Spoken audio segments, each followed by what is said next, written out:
Boa noite a todos e todas. Sejam bem-vindos a mais um webinar da FGV Projetos. A FGV Projetos é uma unidade da FGV para prestação de serviços de assessoria técnica no âmbito nacional e internacional. Enfim, nós aqui temos o objetivo de aplicar o conhecimento acadêmico gerado e acumulado nas nossas escolas e institutos por meio dos projetos. E esse evento é exatamente com essa finalidade. A gente está aqui para poder falar um pouquinho sobre um aspecto inovador na área de gerenciamento de projetos, que ainda é pouco difundido no Brasil, por isso a gente trata a questão de gerenciamento do valor agregado em 5 painéis, conforme a gente vai discutir ao longo desse dia de hoje, mais 4 outros painéis ao longo do mês de julho. E estaremos aqui sempre com especialistas nacionais e internacionais no tema, trazendo diferentes abordagens, diferentes visões sobre uma forma de atacar a pergunta que é o nome do próprio webinar, né? Os desafios da adoção dos sistemas de gerenciamento de valor agregado no Brasil. Como é que eles podem servir para ter monitoramento e controle mais eficiente dos projetos. Enfim, essa é a nossa grande proposta para esse webinar, e agradeço já de antemão a presença aqui de todos vocês que estão prestigiando mais esse evento. Eu queria deixar claro também que as manifestações expressas por integrantes dos quadros da Fundação, que estiverem aqui presentes, ou pelos próprios convidados que participam desses eventos de transmissão online, representam exclusivamente a opinião dos seus autores, e não necessariamente a posição institucional da FGV. E também a gente gostaria de deixar claro, nesse evento, que todos aqui presentes concordarem em participar de forma espontânea, autorizam o uso da sua imagem para essa transmissão, que vai ficar disponível posteriormente em canais oficiais da FGV. Esse é um evento gratuito, né? Quem está pelo YouTube vai ter não tem a tradução simultânea, você vai estar ouvindo exatamente na língua nativa de cada um. Eu estou falando aqui em português, os colegas norte-americanos vão estar falando em sua língua inglesa. Mas se você fizer a inscrição do evento, você pode ter um link do Zoom que você tenha a possibilidade de ter uma sala de tradução em português. Então, caso alguém tenha esse interesse, você tem essa alternativa. Enfim, lembrando então aqui que são 5 webinários, a gente vai estar tratando desse tema hoje em mais 4 painéis, além de hoje, no dia 7 de julho, que a gente vai tratar projetos na área de defesa. No dia 14, a gente vai falar um pouco sobre a parte de conformidade, de compliance, enfim, relacionada ao Evm, né, ao gerenciamento do valor agregado. Os projetos na área de defesa, a gente está trazendo representantes da Marinha do Brasil e da Engeprom, que é a empresa de gerencial de projetos navais. E na área de compliance, a gente vai estar trazendo representantes do Tribunal de Contas da União e do Government Accountability Office, que é o equivalente ao nosso TCU nos Estados Unidos. Eles têm uma forte presença também na área do Evm, do gerenciamento de valor agregado. No dia 21/7, a gente vai ter um debate sobre riscos, né, sobre aspectos de riscos dentro do Evm. Enfim, a gente vai ter também representantes aqui, um da Petrobras, um representante britânico, que vai falar sobre o uso aspectos de riscos dentro do universo que eles tratam lá. E, por último, no dia 28, a gente vai ter um debate em cima de custos, que, na realidade, é o grande, vocês vão ver hoje pela apresentação que vai ser feita, que é o grande pilar do gerenciamento de valor agregado, né? Enfim, e que aqui a gente vai estar discutindo isso com um representante de Portugal e também um norte-americano, representante do próprio College of Performance Management. E falando do College of Performance Management, os colegas todos que estão aqui hoje, eles são todos vinculados a esse instituto, que é uma organização que prima pelo gerenciamento de desempenho em projetos. Enfim, a missão do CPM, né, o College of Performance Management, é disseminar e criar networking entre profissionais na área de gerenciamento de desempenho em projetos e programas. Então, eu acabei tendo uma aproximação com eles por conta de um projeto que a gente fez para a Marinha do Brasil. Eu acabei procurando o CPM em 2 eventos que eu tive a oportunidade de participar em 2019. Tive presencialmente com eles em 2 eventos organizados pelo CPM. E desde lá a gente começou a estreitar uma parceria, a gente começou a estreitar aí as nossas relações, e hoje está culminando aqui com esse evento em que eu trago o CPM como um grande parceiro para poder estar trazendo esse conhecimento acumulado que eles têm. Os Estados Unidos, eles realmente estão à frente desse tema, né, em termos de gerenciamento de valor agregado, principalmente em projetos na área de defesa, e foi por essa razão, por a gente estar trabalhando aqui com a Marinha, que a gente acabou tendo essa proximidade. Então, eu queria apresentar os convidados de hoje aqui, que vão falar um pouquinho sobre isso. O primeiro deles, que vai estar comigo em todos os painéis, né, a pessoa com quem eu tenho mais contato desde então, que é o Gordon Kranz. O Gordon, ele é o presidente da gestão anterior do CPM. Ele é o que eles chamam de past president. Então, o Gordon, ele foi a pessoa com quem eu tive mais interação ao longo de todo esse período, desde 2019 para cá, e ele é bacharel em engenharia elétrica pela North Dakota State University, é mestre em engenharia elétrica pela Air Force Institute of Technology, é profissional de gerenciamento de projetos, tem certificações em Scrum Master e Daiwa Engineering no nível 3. Ele atualmente atua no Acquisition and Innovation Research Center, apoiando o gabinete do secretário de Defesa, com pesquisas associadas à melhoria das políticas e práticas de gerenciamento de aquisições do departamento. Como eu disse, ele é o ex-presidente imediato do College of Performance Management, uma organização sem fins lucrativos que atende profissionais nessa área de gestão de desempenho. Ele também é presidente da Enlighten IPM, uma consultoria, do qual ele é sócio. Foi executivo sênior do Departamento de Defesa, atuou como diretor adjunto na área de gestão de gerenciamento do valor agregado, também como diretor executivo e outras posições. Possui mais de 35 anos de experiência em processo de aquisição de defesa e de gerenciamento de programas. Enfim, o currículo do Gordon é bastante extenso e vai ser uma pessoa aí que a gente vai estar junto ao longo de todos esses 5 painéis. Na sequência, eu vou ter também a participação do John Drisneck. John Drisneck, que também é um profissional na área de gerenciamento de projetos, com certificações PMP e PFMP, e Scrum Master também. É um avaliador de custos certificado, profissional de aquisição de defesa também. Possui mais de 35 anos de experiência em projetos da área federal, de defesa e de inteligência, considerando a implementação de gerenciamento de portfólio no complexo ambiente federal de defesa para a criação de programas disseminados para acelerar a inovação. John ele é hoje o atual presidente do CPM, do College of Performance Management, já para o período de 22 a 24. Ele também foi membro da equipe de desenvolvimento do Standard do PMI, né, para gerenciamento de programa, o Program Management do PMI. Foi membro da equipe principal do padrão para gerenciamento de valor agregado do PMI também. Então, enfim, ele colaborou nessa publicação. Ele é autor de diversos artigos voltados à área de gerenciamento de projetos. Leciona há mais de 10 anos no programa de mestrado da American University no programa All Key Executive Leadership. É sócio da empresa Old Stone Consulting e a empresa que atua na área de consultoria em planejamento estratégico, gestão de portfólio, entre outros temas afins. E, por fim, a gente vai ter a participação da Rebecca Winston, que é Juris Doctor pela University of Nebraska College of Law e é bacharel em ciência pela Nebraska Wesleyan University. Ela é sócia da Winston Strategic Bennett Consulting, que fornece serviços de consultoria também na gestão de programas, portfólios e projetos. Ela foi diretora do Laboratório Nacional de Argonne, gerenciou projetos realmente da ordem aí de mais de 40 milhões de dólares. Enfim, tem projetos de pesquisa na área de segurança nacional, foi gerente de relacionamento comercial para a segurança nacional, do Laboratório Nacional de Engenharia e Meio Ambiente de Idaho. Também responsável por contatos comerciais em todo o setor de segurança nacional. Estabeleceu o planejamento estratégico de negócios para os setores de segurança nacional, também muito envolvida com essa área de defesa. Ela é hoje da diretoria do College of Performance Management na área de filiação e também participou de projetos junto aos padrões ISO, né? pela Organização Internacional para a Padronização.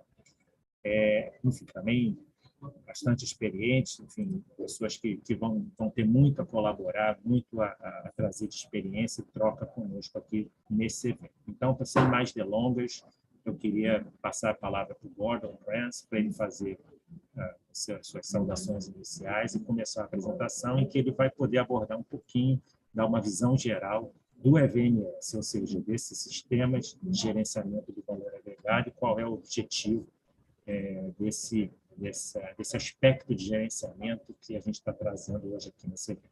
Muito obrigado a todos. Well, thank you for that introduction, Mauricio. I look forward to the collaboration that we'll have over the next, in July, and appreciated all of the work that we have had over the past few years. Just a check here. Are you seeing my my screen?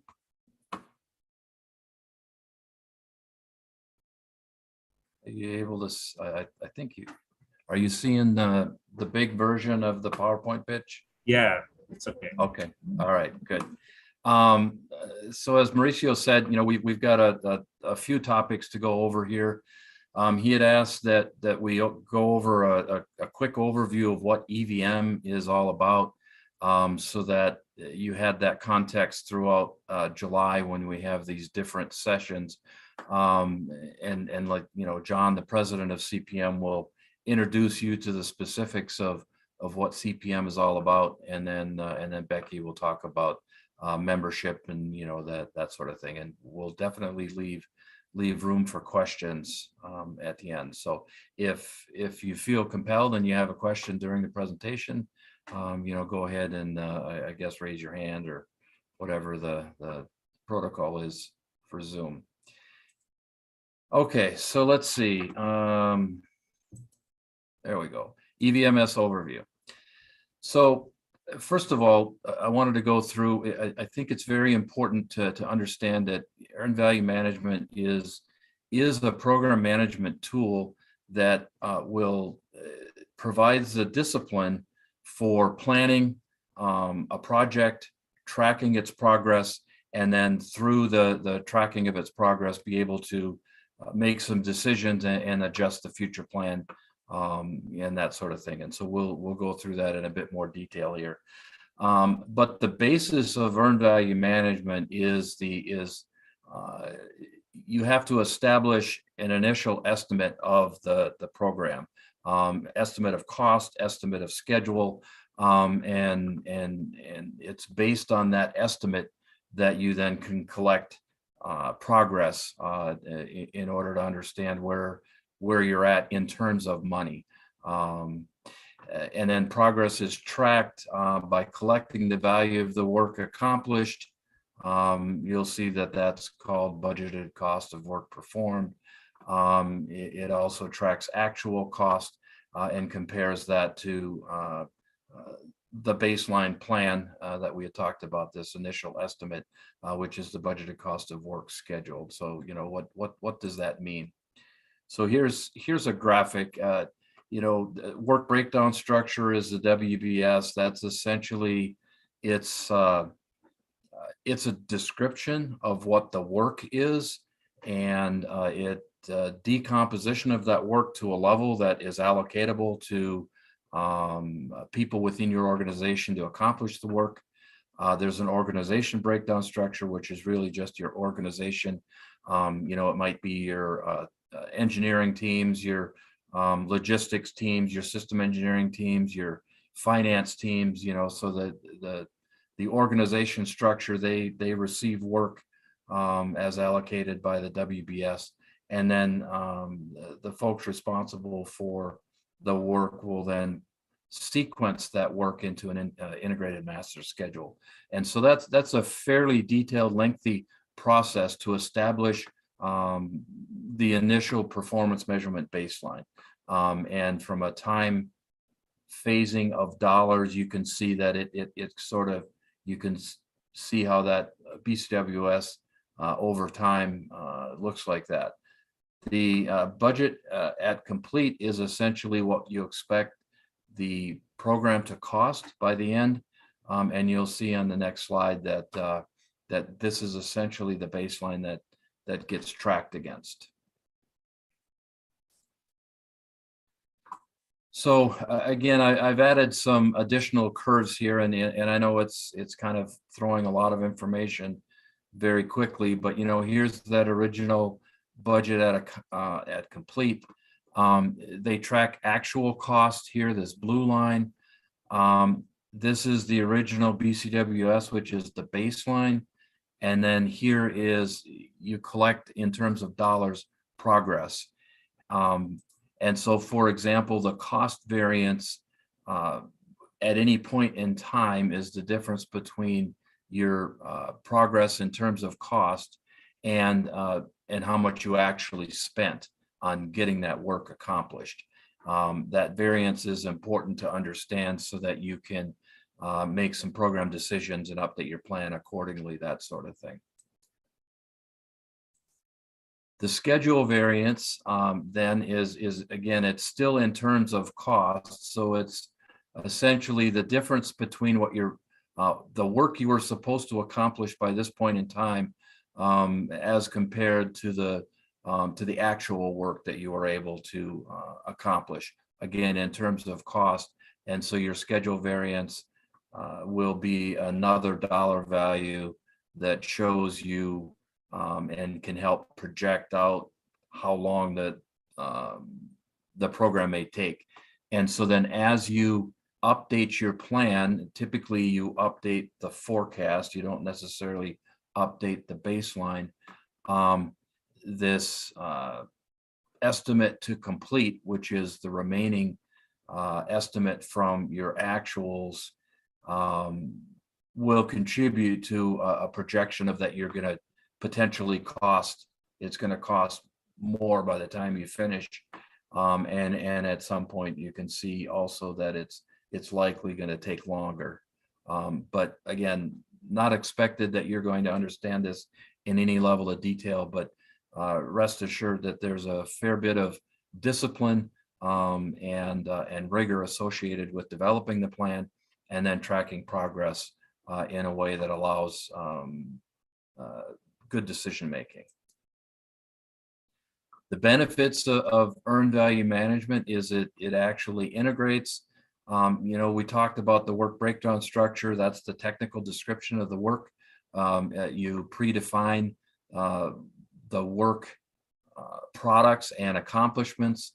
And so it integrates the technical costs and schedule to provide the program manager situational awareness at any point in time of where you're at with that program. And then it gives you information like variances and metrics and trends that can help you make decisions about what you should do to adjust and try to maintain cost schedule and that sort of thing.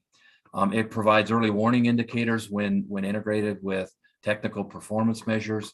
It provides visibility into the drivers of either good or bad performance, a particular portion of the work breakdown structure, a portion of the program, you know, may be taking longer, and this is an easy way to see what parts of your program are not accomplishing what they had hoped, maybe even what parts of the program are being more successful, and all that information could be used to help with decision making.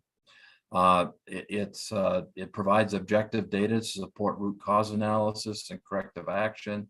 So as you look at variances, you have to understand what's causing those variances, and so that you can actually make some good decisions. It provides objective information for proactive decision making. Risk is a major portion of the consideration. And it really gives you an ability to forecast future performance. And it's a good way to communicate and coordinate across all stakeholders because it's a common language, particularly when you're talking about WBS and description of the work. Everybody speaks that language across the program. Use of EVM in the United States.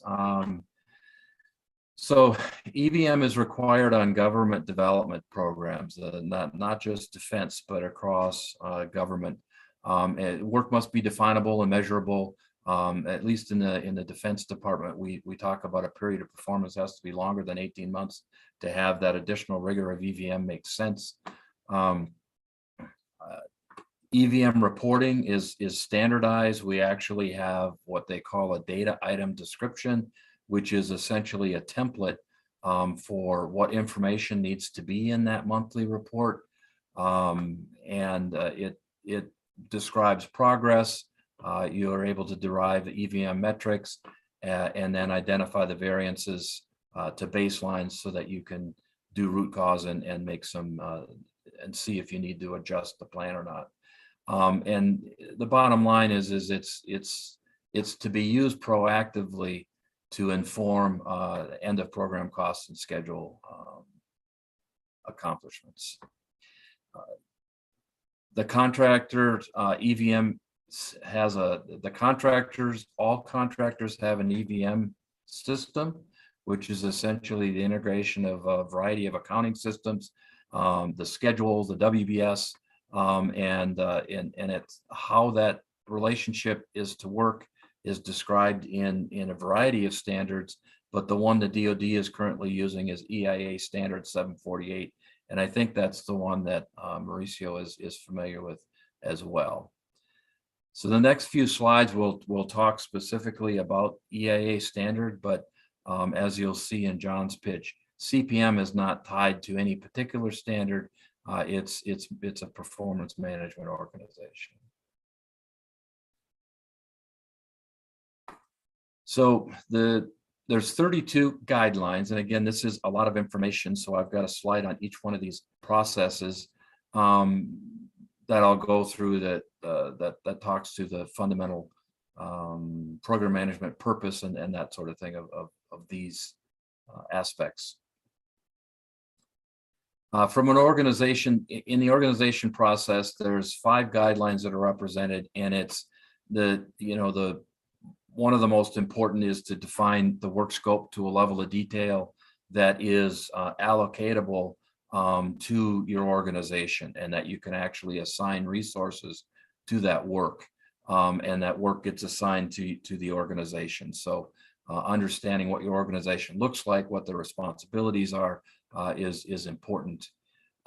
It's important to integrate your cost and schedule planning aspects with your accounting systems so that as you're tracking actual costs, you're able to track it in buckets that you can compare to your baseline plan. And there's a few other aspects.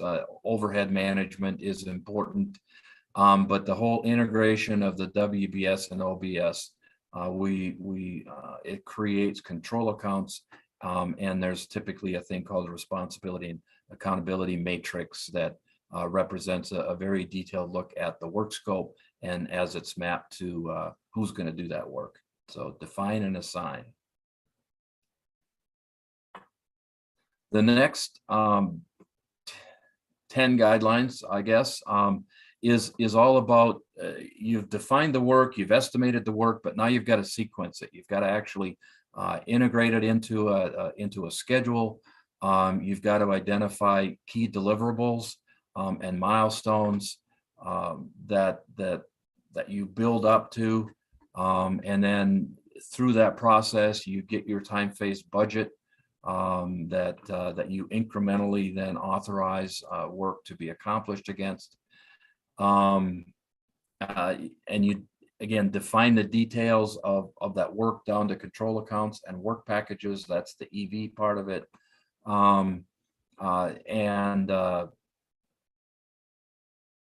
you establish your overhead budgets. MR is a management reserve.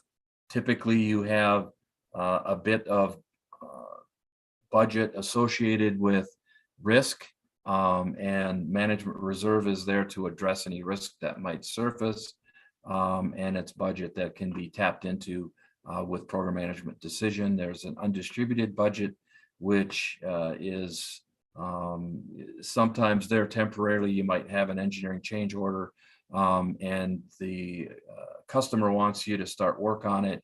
And so you start work on it, in the process, you then do the detailed planning, and until it's detailed planned, it will remain in a bucket called undistributed budget until it's actually allocated to an organization to work. So accounting considerations, this here is all about trying to make sure that you set up your program plan so that you can track actual costs in a way that can be mapped into you and compared to your baseline. And you want to be able to summarize actual costs into your work breakdown structure. You might want to see, how are your system engineers doing with their work, that sort of thing. And then you've got to follow certain processes to make sure that you record and allocate costs, both direct and indirect, accurately. And tracking not only labor costs, but material costs is important as well. As you can, when you're building large systems, whether it's airplanes or ships, a large portion of that, 30 to 40% of that or more sometimes is actually the cost of the material. And so you need to track how you're doing with that as well. So now you have a baseline plan and you've got it mapped into your accounting system. And now what you do is that you get your monthly reports and you actually then look at your cost and schedule variances. You prioritize them based on, the highest, most significant set of variances. And then the WBS is a hierarchical decomposition of the work. So as you collect progress on the smallest parts of the work that's in the IMS, the Integrated Master Schedule, that rolls up to higher and higher levels so that you can see progress at a variety of levels in the hierarchy. It makes it easier to identify cost and schedule drivers and to make decisions if things are going awry. And then you implement corrective actions to address any variances, significant variances. And then you also take a look at updating your estimate at complete. And this here is where you would potentially forecast. You saw in that one graph, you would forecast some work that if you're falling behind schedule, you estimate to the remaining portion of the program, and it gives you an estimate to complete, and you can see whether you're going to be over budget or anticipating to be over budget or over schedule.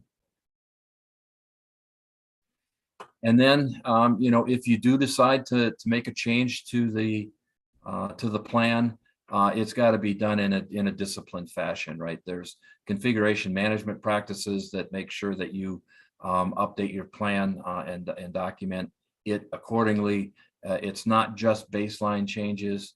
It's it's updating the plan with less formal forecasting, that sort of thing. Periodically, you might have to update your baseline plan if you're deviating too far from the original plan and the metrics you're getting don't make a bunch of sense. But as part of the revision, you don't want to go back in history and change history. And so I think the point here is, and the message is that through all these different processes and all these different guidelines, there's a level of discipline associated with planning and tracking and managing your program that the EVMS processes offer program managers. So that's just a quick overview. Again, it was kind of a brain dump, a lot of information in a short period of time. I'd like to introduce John Driesniak, the president of CPM, to go through some of the what CPM is all about. John? All right, thanks a lot, Gordon. Really appreciate it. If you go to so here's my information. Gordon was the past president over the last 3 years, and I picked up that role this year and will be for the next 3 years. Could you go to the next slide, Gordon, please? So CPM, so here's the topics. I'm going to just give you a little bit about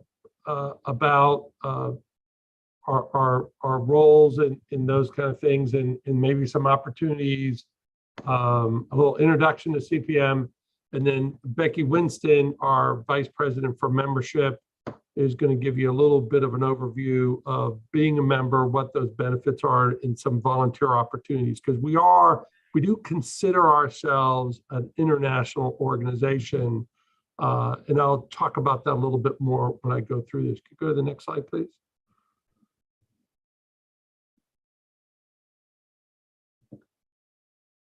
So these are our bylaws. Our mission and objective is to share and promote and advance the best of planning, control, and performance management for projects of all sizes and complexity. So earned value management, we generically call that performance management, right? The performance of your project. And whether you're doing that at a project level, a program level, or portfolio level, as our bylaws say, it's projects of all sizes. And then we break that into these 4 objectives. You know, we are a professional organization, we're a member organization, so we're always trying to improve the professional status, and then disseminating information about the practice of earned value management in general performance management knowledge across both in the United States and also internationally. We do promote global collaboration, and I'll talk about that a little bit. We do participate both on an educational level and then also with research, and we participate in both all the different standards groups that are out there, whether it be EIA-748 that Gordon kind of talked about, or the newest PMI standard, which is an ANSI American National Standard, or then we also participate with the ISO standards. And there is an earned value standard at the ISO level, 21508, that came out in 2018. And then we also, this is often used between government and industry, so we encourage that research and collaboration across both government and industry. So a lot of us, Gordon's background was in the government. I spent 21 years in the military myself. I teach currently at the Defense Acquisition University part-time. And so we promote that collaboration across. Next slide, please. So a little bit of our history. We have been around for quite a while. You know, earned value really started, it was kind of created in the early 60s, 1960s. It got codified into a Department of Defense standard in the United States in around 67, 68. We came along about 20 years later, and the professionals in the practice created what was known as the Performance Management Association. We are heavily tied with the National Defense Industrial Association. We're kind of considered the training arm because we do professional training down this line, and we run some conferences. We have an annual awards program, again, kind of advocating the profession. We did join PMI in 2004, and we changed our names to the College of Performance Management. PMI had colleges, College of Scheduling, College of Risk, College of Performance Management. We separated ourselves from PMI in 2012 when they moved away from the college schema, but we kept the name, so we continue to work under the term of the College of Performance Management. And then recently here in 2021, we kind of reset the association. We used to be doing 2 conferences. We're going to narrow ourselves down to 1, and we're doing a lot more online presence of things, our own YouTube channel, those kind of things, as we all move out of the pandemic and move forward. Next slide. So membership-wise, we're not a large organization. We have a little over 250 members. We've always been a niche organization, but we do have a lot of international membership. from England, Australia, Canada, Portugal, and you'll hear from some of those members in the subsequent areas. We also participate in the ISO TC 258 Mirror Committee, which is 258 is the committee that looks at project, program, or portfolio management, as well as earned value. And I've already mentioned we're a member of the National Defense Industrial Association, and we have a pretty good presence on the web too. So you can see our website, our LinkedIn sites, and our YouTube site for additional material there. Next slide there. So product-wise, we did have 2 conferences called EVM World and the IPM Workshop. We're going to be narrowing that down to just running the IPM Workshop and then participating in other conferences, both at the university level as well as other associations. Again, that collaboration desire. We do run our own professional education program we call PEP. It's currently a 5-track, 3 half-day sessions. We just finished running a virtual session of that, and we're going to be updating that game plan, probably continuing to run it virtually, as well as doing it inside of some of the conferences that we do. We also run what we call the Championship Series, which is similar to this, where we are talking about papers that have come out, webinars, briefings, what we used to call the practice symposiums and workshops in our conferences. So we have selected champions in the practice, and then they lead the conversation on what is the best and emerging practices that are coming forward. So if you're a member, you get to go to those things for free, and then we advertise them on our website and that. We do also have a library, and then we are kind of conceptualized building a compendium document for performance management. And then within our organization, if you become a member, we have a Microsoft Teams site, and that's how we do collaboration virtually. So it really doesn't matter where you are, we can do that collaboration really anywhere in the world. Next slide, please. So this is our board of directors as it's set up now. As I said, I'm the current president. Kathy Evans is the vice president. We do have a vacancy in the conference area there. So if you're interested in running conferences, you might consider that. Bob Loop runs the education certification program. We are currently filling the workshop and research area.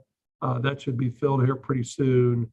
And then we now have a VP of digital presence, Daryl Mesa. Gordon's the past president, as I mentioned, and then Wendy Hilton does the marketing communications. We have in the past had the past executive vice president was Kim Henderson, who actually left that position. He's from Australia. He's currently running the guide business for ISO, the earned value guide that's being written at the ISO level. And we've had a variety of other, Lauren Bone from England was on the board. So we've had a variety of international folks actually on our board. I would say 5 to 10% of our membership is international. So what I'd like to do is introduce Becky Winston, and she'll talk to you a little bit more about membership and the possibilities there. Over to you, Becky.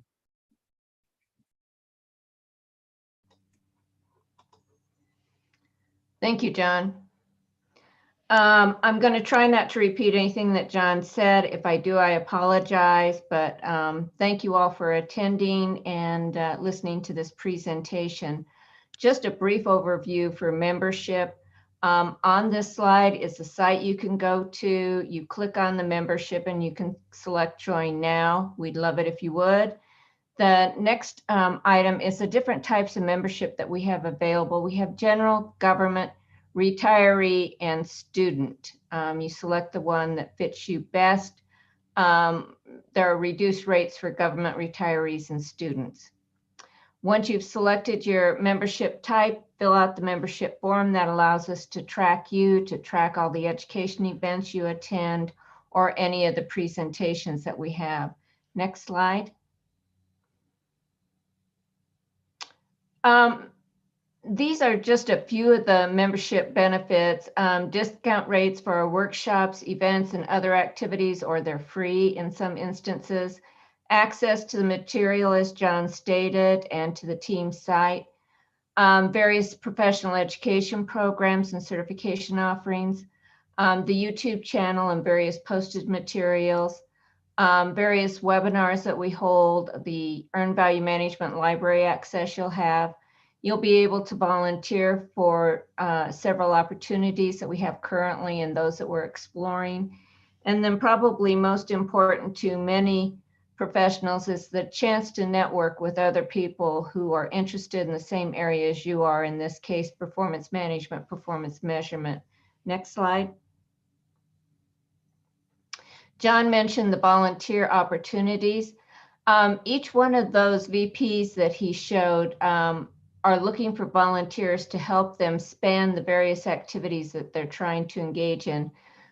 So for instance, with myself, it's people to help me with doing membership and thinking of new ways to interest people in membership and explore things that they might want to have presented to them through joining. So other programs, things like that. John also mentioned the CPM ISO Mirror Committee. I just want to correct one thing. Kim's not allowed to write one word on that standard, but Gordon and I are.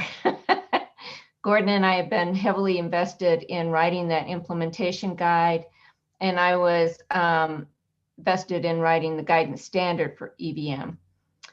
So we do have the current groups, which is a working group on Earned Value Management Implementation Guide. They're going to be meeting in Canberra to try and tighten it up now that it's gone to committee draft. They also have an ad hoc group, which is exploring the possibilities of agile and adaptive approaches.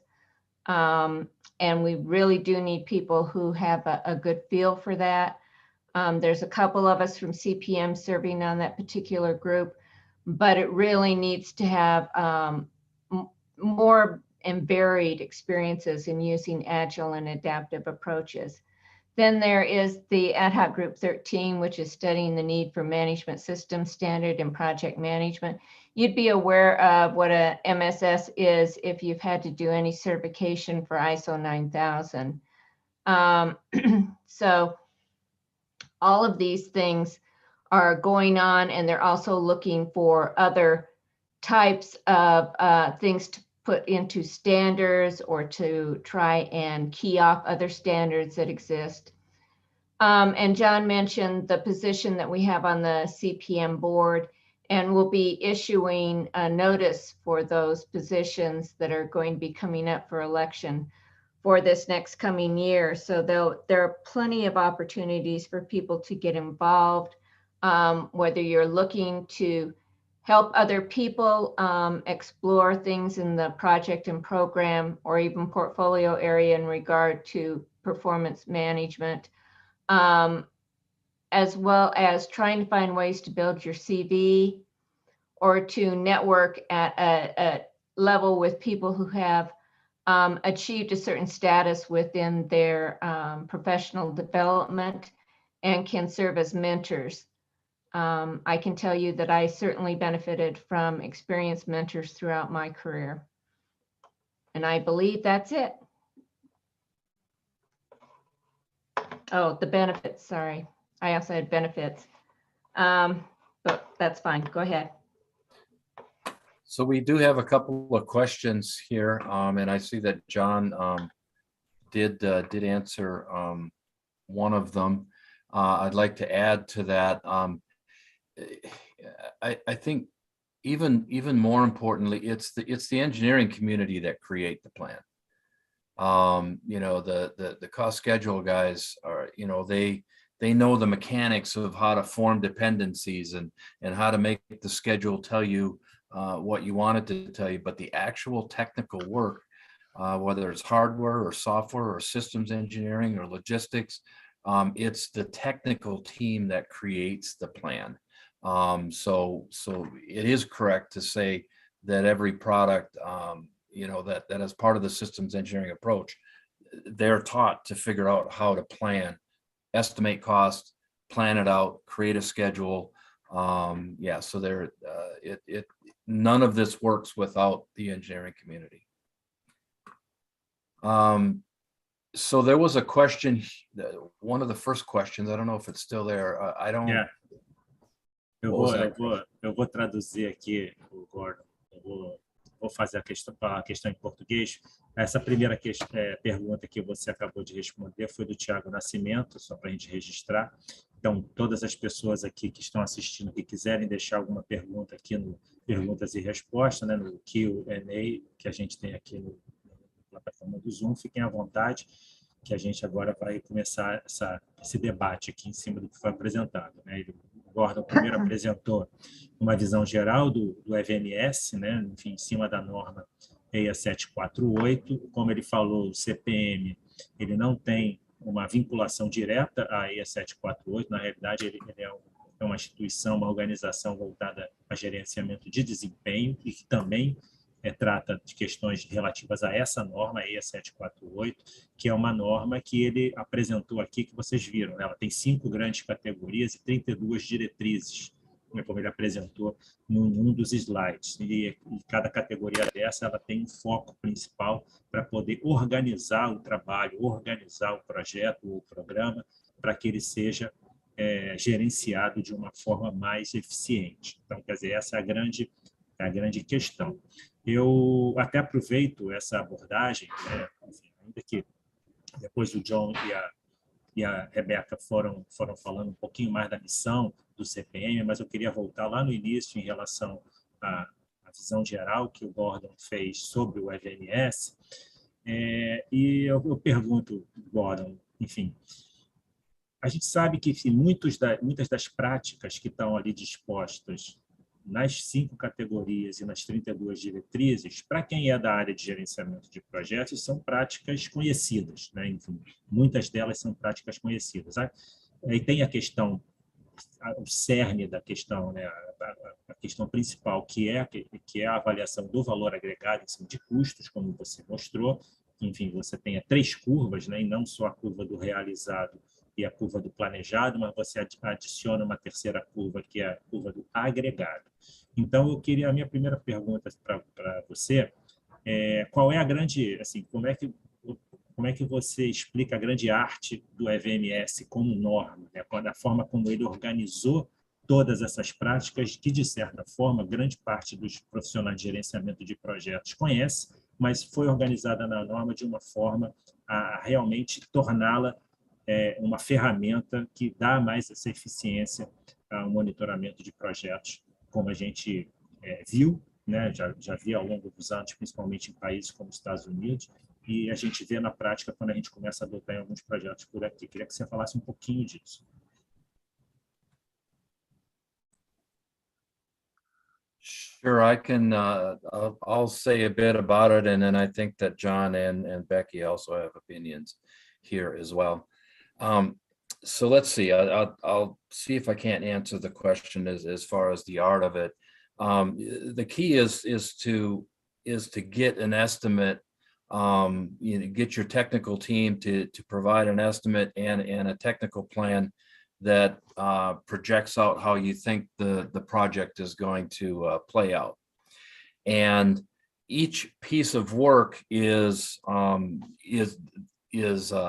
assigned a dollar value, right? That's the earned value. So when you complete a portion of work, you get to take credit for the amount of money that it was estimated to do that work originally.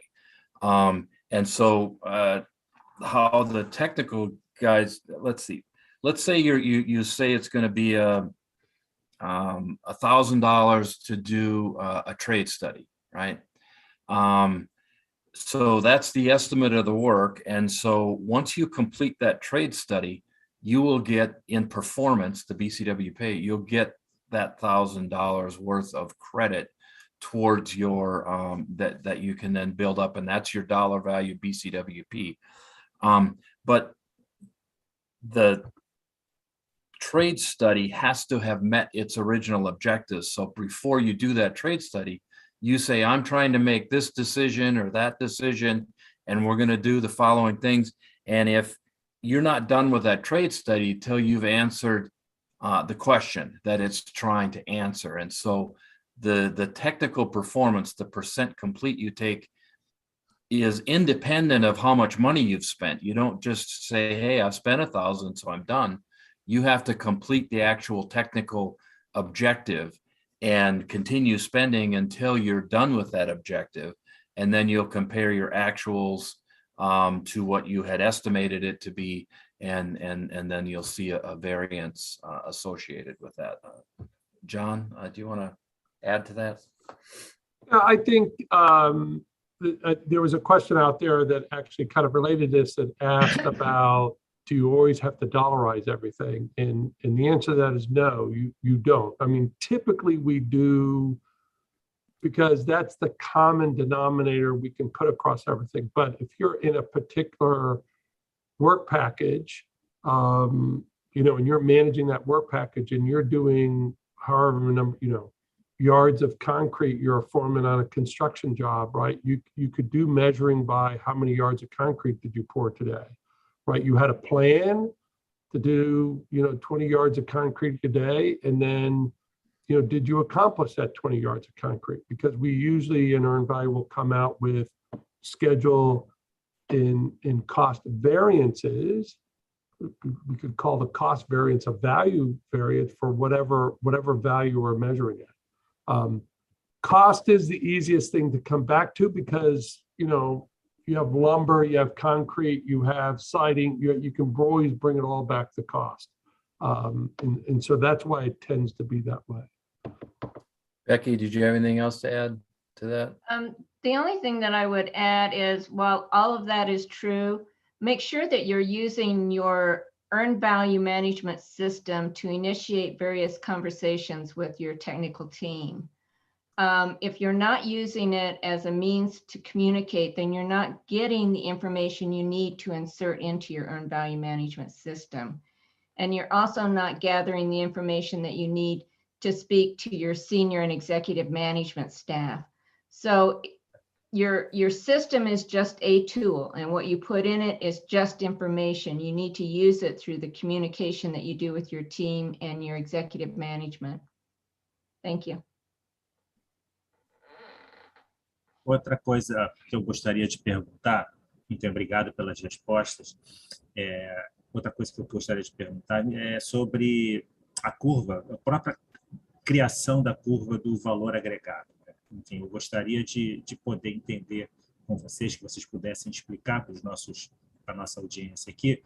Enfim, a gente está, tradicionalmente, você tem o valor planejado e o valor realizado. Então, aí você adiciona uma terceira curva, que é o valor agregado. E eu acredito, quer dizer, nós sabemos que uma coisa que é fundamental para a criação dessa curva são os critérios de medição que você estabelece no projeto para que essa curva seja efetivamente traçada e você possa fazer esses cálculos do que realmente o projeto agregou ou não. Eu queria que você falasse, assim, não sei se vocês pudessem explorar um pouquinho essa questão dos critérios de medição e recomendações nesse sentido. Okay, so the establishment of that curve, that cost curve over time, is done by estimating the work to be done and then sequencing that work to be done. So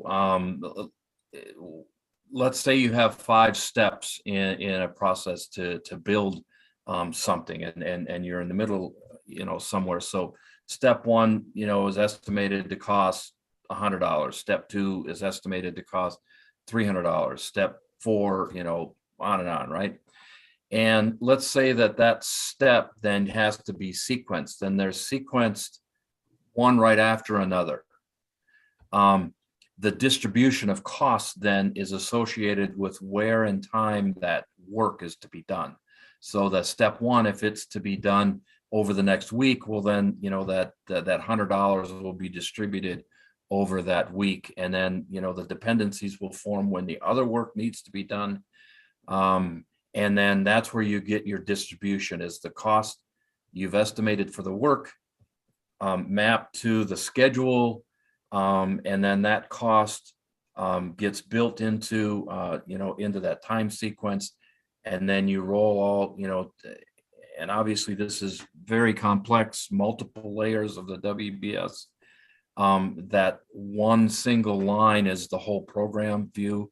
You would actually get a line like that for each of the legs of the WBS, but all those costs and sequences will roll up, and then it will build that line. That the time phase budget is built through that process. Each one of those tasks that you define has to have a predetermined objective set of criteria for what does it mean to be done, right? So so I'll give you an example. John said, hey, you've got you're going to pour 20 yards of concrete. You've poured 20 yards of concrete. I would say that that's not an objective measure, because the reason you're pouring that concrete is to establish a foundation for a portion of the building. And you would want to focus your attention on, is that foundation complete? It doesn't, maybe it took 40 yards to complete that foundation. So just because you poured 20 and you estimated 20 doesn't mean you're done. The objective criteria is, did you get built, or is the foundation that you were trying to establish, is that completed? And how many yards of concrete you actually used will help you understand the variance against what you estimated it to be. So, I mean, that's where the objective criteria for success is independent of how much money you spent, so that you can, and you got to tie the technical stuff to real tangible things and deliverables. Yeah, and I just add to that. I think there can be a lot of complexity with it as we've gone along. The tool vendors have done a really great job. So if you resource load a schedule, all that scheduling information and all that cost data in your schedule can get loaded in what we call the earned value engine that does all these calculations for you. So we've gotten very automated in this process. And actually today you have model-based systems engineering. As Gordon said, engineering can drive, what is the work that's being done. And we're now seeing those model-based systems engineering tools being auto-loaded into the scheduling tools, which are auto-loaded into the earned value engine tools. So it's getting very streamlined in some ways as in automated and all online, people statusing their schedules and those kind of things all being interconnected to each other. So we're getting very connected with the other professions that work in project, program, and portfolio management. Over. Yeah, John, on top of that, though, you can use earned value for the most simplistic project in a small organization without all those tools. So it depends on the type of organization you work in, what tools you're going to start integrating with your system, what tools you need. So it's an evaluation process for the organization as to what tool suite they're going to be using and what's absolutely necessary. I mean, I've consulted with organizations that work pencil and paper in parts of the world. So it all works. It's just a matter of using, though, the techniques and the steps within earned value management to get you where you want to go so you can evaluate your project or your program. So Mauricio, do we have time for another question or two? There's one yeah. to address. I will speak in English because I will translate some questions from the audience. And one here, the first one from Elielson Pimentel, he asked, why consider EVM on schedule on big projects is still a taboo for the companies? He's considering why companies are still afraid of using EVM on their projects. My opinion of that is the compliance side of it, right? There are times that these large projects, our government says you're going to use earned value on it. And oh, by the way, you have to be using a compliance system, which is important. And so we have folks going in to make sure that EV is being done correctly. But if you get too much of an audit sense, you potentially lose the program management benefit, because after all, your original baseline is simply an estimate in the first place, right? It's an educated estimate, but you can get lost in the mechanics. And I think that's why, at least stateside, why a lot of large programs are hesitant, is because they are complex and there are a lot of details that you have to knit together.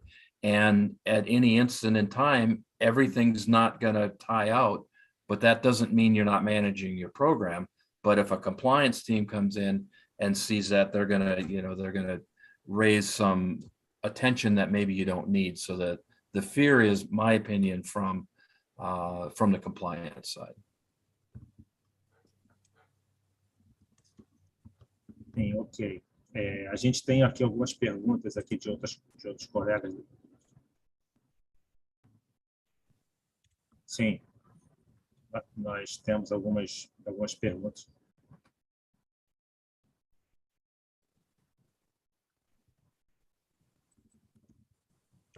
Oi.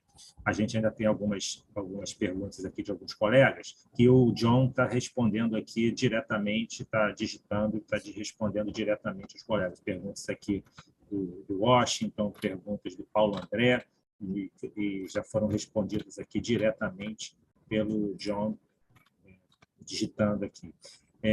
Eu queria fazer mais uma intervenção em relação a mais uma pergunta aqui que é do colega Carlos Campos, que ele fala que o custo é uma das variáveis para se trabalhar com Evm. Se é possível aplicar Evm apenas com o custo de mão de obra do projeto, ou é necessário custo de matéria-prima, insumos, etc. Ou seja, a linha de base deve contemplar 100% de todos os tipos de custo do projeto? Essa é a pergunta dele. The answer is yes. Yeah, you need to include labor costs and material costs. If your goal is to understand where you're at from a cost perspective, right? You want to try to understand, hey, am I getting done what I needed to get done for the amount that I had estimated?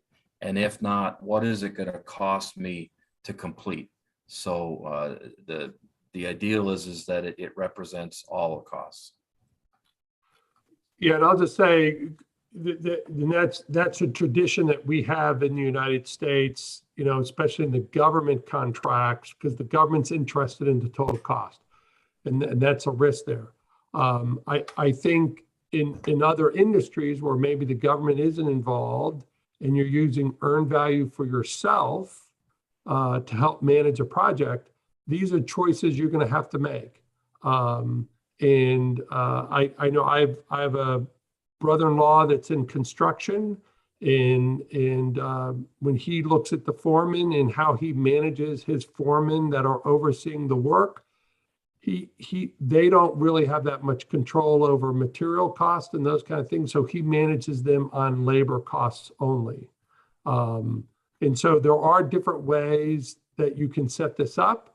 You do not have to, in your business, always follow just what the U.S. federal government does, right? We do it a particular way in the federal government because of our laws and regulations and everything else. But think of the concept of earned value, of setting a baseline, tracking to it to see how performance is done. Whether you're doing 100% of the work, material and labor, those are choices you have to make about what you want to measure. What performance management do you want to do? So it can be flexible if you want it to be flexible, the tools and the concepts. Over. Becky, some comments? Well, I agree with John that it can be whatever you want it to be, and you can measure whatever you want to measure. What I often tell clients is, let's start out. You've been measuring, most of them have been measuring cost to some extent in some system for the labor. But there's a lot of eye openers when you start tracking your materials for people, because they haven't broken it out into all the myriad of things, such as, what if I have a long lead procurement? What is that costing my project? And there are costs associated with that. When can I bring in certain resources? Because I've loaded my schedule with my resources. When's the appropriate time? Can I pull some back? Do I have to add them? What negotiation do I have to have throughout my organization? There are benefits to inserting your materials. And the benefits of that, again, go back to your ability to communicate with your executive management team. Many of them haven't had the experience of working on a project or program at this intimate a level. So, you know, they've gotten their MBA and now they're in middle or upper management, and they're not at the ground floor, and their understanding of what the ground floor is limited. If you have it all loaded, then you can actually do some full communication. I've got to tell you, especially right now, the cost of various energy products is one of the things that's just really blowing up earned value management systems right now. And it allows people to flag it, take it out and start tracking it in other systems, so that when they cost out the next project, the next program, they have that historical data that they can benchmark against and say, listen, this is the rate of increase that we're experiencing within our energy products. And we can prove it based on our earned value management system. So there are a variety of benefits to tracking all of that stuff. Again, you can take it, start out small and grow it. There's nothing to say that you can't do that. It's whatever you need at whatever time you are within the maturity of your organization. Obrigado, Rebeca. Enfim, só de novo falando aqui, já tem várias pessoas que estão fazendo a pergunta já diretamente em inglês, e aí o John já está respondendo diretamente a elas aqui na nossa parte de perguntas e respostas. Então, eu vou priorizar aqueles que estão fazendo as perguntas em português, para que a gente possa estar conversando um pouco mais aqui. Tem mais uma pergunta aqui do Gregório, que ele fala o seguinte: em organizações governamentais nas quais, às vezes, converter os custos de mão de obra do projeto não são muito relevantes, o homem-hora planejado versus o efetivamente utilizado seria uma métrica adequada? Fica essa pergunta.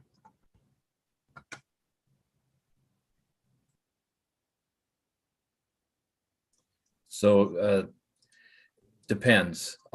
So the answer is, as John mentioned, you can use, you don't have to use cost. So you could use hours. You know, hey, I've estimated it's going to be, 100 hours of a senior engineer to do this work. And so then you've spent 100 hours to do that work, and you've met your objective measures. If you don't use, because at the end of the day, somebody's got to pay for that labor. If you don't use cost, if you planned that 100 hours to be a senior engineer, but you had to use, a chief engineer who costs, who charges more per hour, their salary is more. You spent the 100 hours, but the actual dollars are different, right? The system engineer might come in at, the senior system engineer at 100 hours may be $10,000, where the chief engineer is $15,000. So you spent, if you just relay it in hours and don't correlate it to how you pay for those hours, you can get work done with different skill sets and change, how much money is being spent. So. Yeah, I think what I've seen done in industry is that when you're at the lower levels of what we call the control account, right? PMI will, underneath the project, you have control accounts that we manage at the control account level, that you may not want to expose labor rates depending on what the control account is, especially in the trades.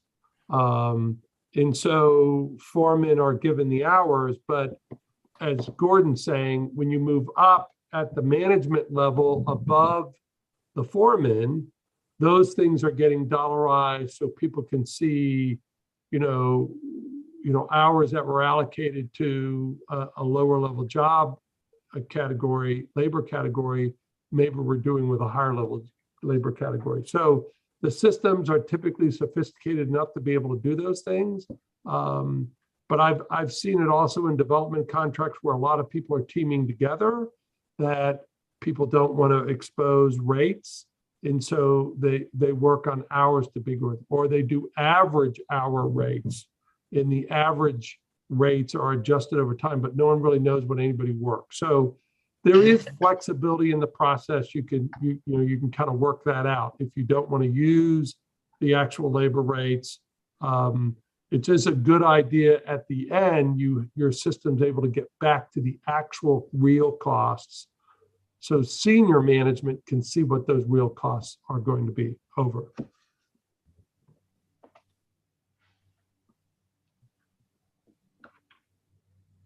Tem uma questão também que eu queria esclarecer para as pessoas que estão assistindo. Enfim, quando a gente está tratando aqui da norma EIA-748, a gente está falando de um padrão que trata de sistemas, né? Foi até a razão da minha primeira pergunta para o Gordon em relação a sistemas de gerenciamento de valor agregado, enfim, como é que está organizado daquela maneira, enfim, em 5 categorias, 32 diretrizes. Então, você tem uma estruturação muito particular que é da norma. Mas, como ele falou, enfim, o gerenciamento de desempenho ele tem várias vertentes.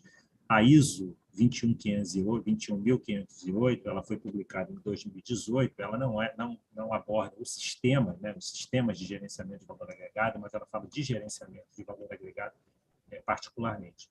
E é interessante passar essa informação aqui para o público, que esse ano foi aprovada a versão em português pela ABNT, pela nossa entidade aqui, que trata das traduções das normas ISO. Então, eu até tive a chance de participar com alguns colegas que vão estar presentes aqui nesses painéis na tradução dessa norma ISO, e ela vai estar em breve disponível para o público. Norma 21508, que trata do gerenciamento do valor agregado. Tem mais algumas perguntas aqui. Tem umas que já estão em inglês, eu vou colocar aqui para vocês já em inglês. O Marcos Possi. There are a lot of cost types. Labor, as you mentioned, material costs, you mentioned too. But there are costs by taxes and license. Should you consider talk about them? Yes, you should. Those would, and I'm not an accountant, but those would be accounted for in typically indirect rates. So when you're running a company, you pay the salary of your employees, but you also gotta pay for their computers. You gotta put the lights on. You gotta heat, where they're at, and so there's costs associated with and those are indirect or G&A costs, and those would need to be included so that the company knows how much they're going to end up spending in the end for all of it. Well, I agree with Gordon. There are some organizations that use training, certification, other things that relate to an individual working on a project or program that they don't pick up in overhead. So it depends on what your organization's governance actually says regarding those various costs. If you're going to manage a project or program, you need to know what that governance says so that you know what's covered in your indirect costs versus direct costs to your project or program. It just varies across the globe, across regions. And in the United States, it varies depending on whether you're working directly for the government and sometimes whether you're working for a contractor. So to the government, where those costs actually come up. So make sure you know what the governance of the organization actually states or what the terms and conditions of whatever contract you're operating under state. Ok. Tem mais uma pergunta aqui do Fábio Bahia, meu colega Fábio Bahia, da Ingepron, que vai estar conosco na semana que vem. Eu vou fazer a pergunta dele, que já está em inglês. EVMS seems to be extremely connected to governance strategies. How do you see this? I didn't, can you say that, the question again? EVMS seems to be extremely connected to the governance strategies. How do you see this?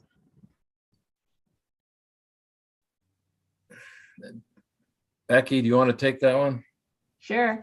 It is related to your governance strategies, whether you're talking about organizational strategies or those strategies that have to do with how you actually manage things within an organization. Projects and programs often serve the higher organizational governance, yet they're managed by whatever project, program, or portfolio governance you have in place within your organization. So the answer is, on every level that I find governance and strategy towards governance, it relates to it.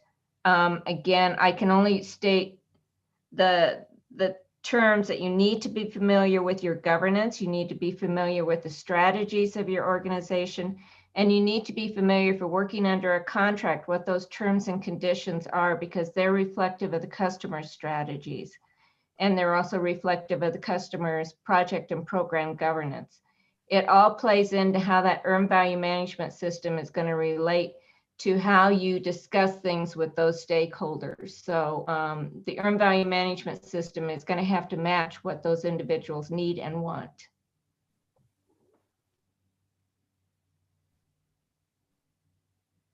I'll just make a comment that the tradition in the US has been, and where earned value came from, was to use earned value as a contract management system for the government over cost plus contracts.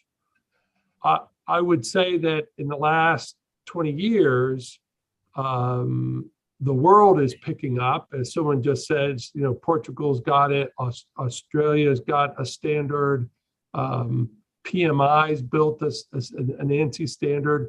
That in some of these standards are not focused on, especially like the PMI standard, is not focused on the government or stakeholders' oversight of a contract, but just simply using earned value as a good performance management technique for a project manager.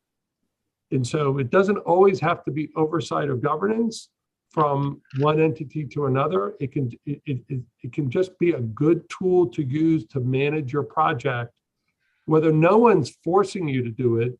It's just the project or program or portfolio manager just deciding, hey, how am I going to do performance management on my projects, and laying the requirement upon yourself. And I think that's where the field is evolving to. As people see, you know, all our projects and programs are getting much more complicated, and we're getting more digitized in data. So it's actually becoming easier to do, and it's a very good technique to give you performance data on your projects. Over. That's a good point, John. They're getting a lot more scrutiny within the press also. And if you don't have the data to back up what you're doing on your project, you're going to fail in the eyes of the public. Right. Thanks. And I have another question in English here, and it's considering an aspect that you didn't mention on your presentation. That's level of effort. Okay, people that has used it to work with EVM. The question: must level of effort costs be included in BCWS? Why and how? First, explain to the audience what is level of effort. Okay, so the answer is yes, you need to account for it. Level of effort is work that you can't quantify a deliverable and establish an objective criteria for completion. A program manager, for example, doesn't have specific deliverables in and himself, but he's charging the project, and him and his team. And so they're supporting the technical team by having communication meetings. They're, but it's not quantifiable to say, hey, after this month, this program manager delivered this and this, and so I can't really take incremental progress. So LOE is you just budget a certain amount of money, and then you compare actuals to how much money you actually spent against LOE, and you're always on schedule with LOE. You can't be behind schedule, but you would want to limit the amount of LOE on a program. Otherwise, most of your project's going to look like it's on schedule and on cost when maybe some of the technical aspects are slipping quite significantly. So you want to try to limit the amount that you actually claim is level of effort. Ok. Eu gostaria de saber, assim, não teve perguntas aqui nessa natureza, mas eu gostaria de que vocês falassem um pouquinho.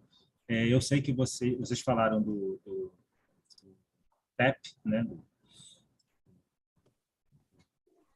dos certificados que vocês emitem, né, dentro do PEP, do CPM. Queria que vocês falassem um pouquinho mais sobre como isso se dá hoje. Enfim, eu sei que na época que eu estive nos eventos com vocês em Fort Lauderdale e Baltimore, essas provas para esse certificado eram feitas durante o próprio evento.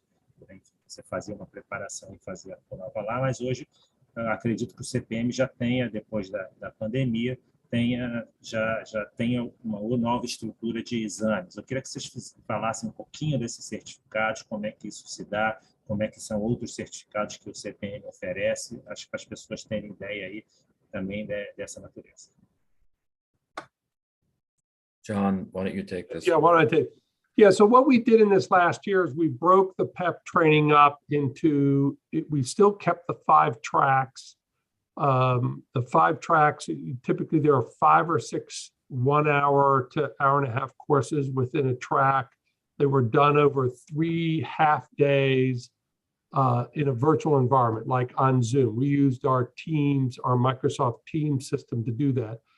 And then we did the testing. You had 2 weeks to take the testing, and the testing was done through a learning management system on our website. So an online testing module was put out there, very similar. So that's the approach we took. It seemed to work fairly well.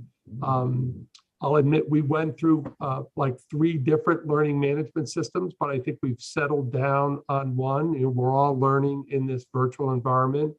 Now, where we are going in the future, we're going to relook at those 5 tracks and what is in those 5 tracks. There's a belief that there's a little too much redundancy with it. In the old way we used to do it, you could take like 2 tracks during each conference. So there were literally a year in between when you were taking the track. So there was a little bit of repeating going on. Now that we're moving to more virtual, I think the tracks are going to be tightened down a little bit more. But I would hope that we'll be back having the PEP training online sometime, probably in the late fall. And we'll just have to see how the team decides how to break that up. By the way, I'll mention, join us and become a volunteer, help Bob Loop in the deans figure out what's the best way to approach this. So would love to have you participate in that. Over. Bem, a gente está chegando aqui ao final, né? Já estamos aqui próximo do horário estabelecido de 19h30. Ainda tem muita pergunta aqui, enfim, não vai ser possível a gente responder aqui ao vivo todas as perguntas, mas vamos tentar responder pelo menos na sequência aqui do nosso evento a todo mundo que participou. Agradeço imensamente, enfim, já temos um número grande de perguntas aqui. Eu queria fazer uma última pergunta aqui, de um colega que falou aqui no final, não se identificou, que acho que o Gordon comentou alguma coisa em relação a isso na apresentação dele, mas, enfim, ele pergunta qual é o tempo, né, necessário para se implantar o EVM em um projeto. Enfim, qual a duração que um projeto tem que ter para que isso seja efetivamente válido, né, a implementação do EVM. So we use a rule of thumb here as 18 months. The reason is because one of the mechanical things that we say is you need to have a baseline review 6 months. It can take 3 to 6 months to actually get a baseline plan put together. And so if your project is only 8 months long or 12 months long, by the time you actually have a legitimate baseline plan, you'd only have a few months to plan after that, to execute. And so it's not as much benefit to their shorter programs. So our rule of thumb is 18 to 24 months. It would be a minimum. There was a question related to level of detail, and the level of detail to make earned value useful really depends on the organization using it. And that assessment needs to be made by the level of detail you decompose things to do has more to do with your span of control and your ability to manage different kinds of things within your organization than it has to do with there's the right answer for a level of detail for everybody. So let your organization guide the level of detail you need to put in there that's actually going to inform your program managers of progress in a meaningful way. If you plan it in too much detail, you're spending a lot of time babysitting the plan and not tracking progress on the overall. You're just doing the mechanics of updating the plan. You're not actually making decisions with it. If it's too high a level, it doesn't really inform you where in the project you're having problems. And so it's a balance, and it's up to each individual organization as to how to manage that balance. And that kind of thing would be documented in your governance, like Becky was saying. The most extreme I've heard of, this came from Dr. Dave Hewlett, was in the petrol switchover of gasoline from the summer fuel mix to the winter fuel mix, where Gordon's talking traditional in the US government, the period of performance is like every month. Dave was telling me about in the petrol changeover of the fuel thing, the period of performance was every hour. And so the baseline was like 40 hours. So it's 40 reporting periods. But actually the earned value was done over a 2-day period, which sounds absolutely crazy. But, if you have that, it's so important. It's literally like every hour they skim off that time frame.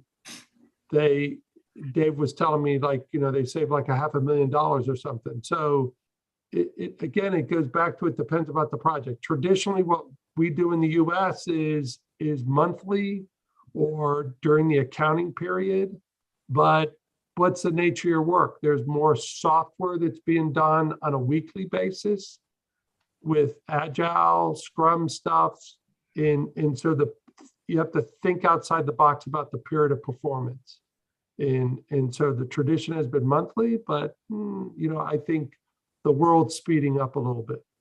Over. Yeah, and I have to say, just even 5 years ago when I was over in Germany, they were doing bi-weekly reporting periods within the auto industry over there. So it's looking more towards the cost end of things and trying to truly get a handle on it, and reducing costs seems to be a huge driver in that industry. So it depends. And also make sure that no matter what the governance says, if you see that the project or program should dictate a different period, try to negotiate it out, because governance is just that. It's telling you what you should do. It doesn't tell you what you have to do per se. Talk to the management team and find out whether you can make it meet the needs of the project and program.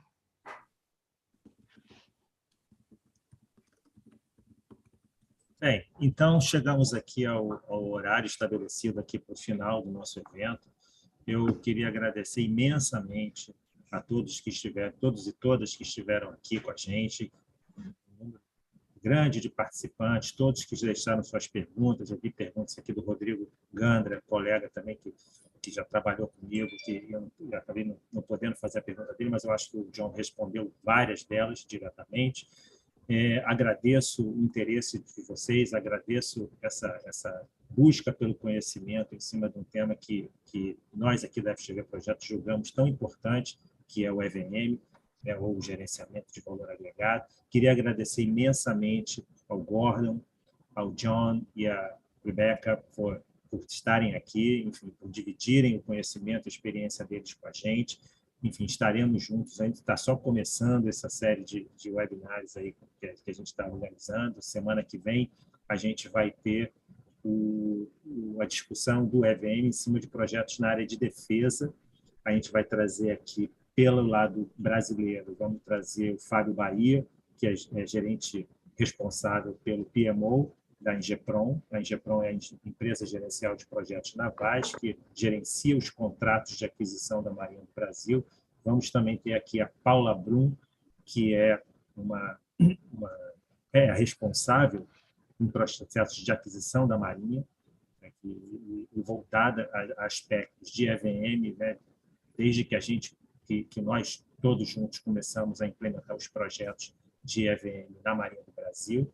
E também teremos o David Tervonen, que é um representante da Marinha dos Estados Unidos, que vai falar, ele também ligado a processos de aquisição da Marinha americana, em que ele vai falar, enfim, como é que ele trata a questão do EVM no âmbito da defesa nos Estados Unidos. Então, vai ser para vocês que têm interesse, principalmente na área de defesa, e claro, o EVM vai estar sempre permeando nossas discussões, mais um dia imperdível.